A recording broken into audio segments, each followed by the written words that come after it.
Welcome back, everybody. Thank you for joining us. Good evening. Welcome to Washington this week. I'll be bringing you the latest updates from around the Capitol, and hopefully we can keep this going every week as a new CSPAN initiative. To begin, on Sunday, President Owen hosted your first cabinet meeting of the month. This session marked the start of monthly policy coordination and executive reviews. Moving to international affairs, the State Department planned 3 official state visits this week.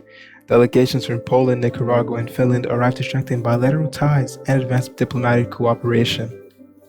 On Monday, legislative action accelerated as the President signed 4 bills into law. First, House Bill 8401, titled The Commanded Commands, establishes clear procedures to create new military commands. This law updates officer commissions, sets enlistment rules for the Marine Corps, and defines a military chain of command running directly from the President to the Secretary of War and down to combatant commanders. Second, House Bill 8303, the DSS Code Expansion Act of 2026, expands the duties of the Diplomatic Security Service. The agency now protects former secretaries of state and possesses the authority to patrol the exterior perimeter of foreign embassies within the United States. Third, House Bill 8402, known as the Code Organization and Drafting Act, grants the Law Revision Council power to make non-substantive formatting adjustments. These updates maintain consistency throughout the United States Code. Fourth, Senate Bill 8307, the CUF Act, alters enforcement rules.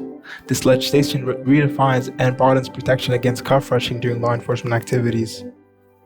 Following the withdrawal of Sauce from Acting Attorney General, Ancient Nibiru stepped into the vacant spot within the Office of the Attorney General. In a public statement, Bupa outlined plans to restore a functional Department of Justice. The Acting Attorney General intends to streamline leadership structures, merge the Office of Legal Counsel with the Office of Legislative Affairs, and implement the secure case referral system for the Federal Bureau of Investigation.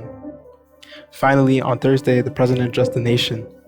The President apologized for a recent lack of executive events and promised an active schedule for upcoming weeks.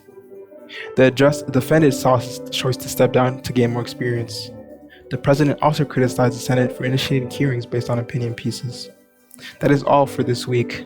Tune back in next week to stay informed, and thank you.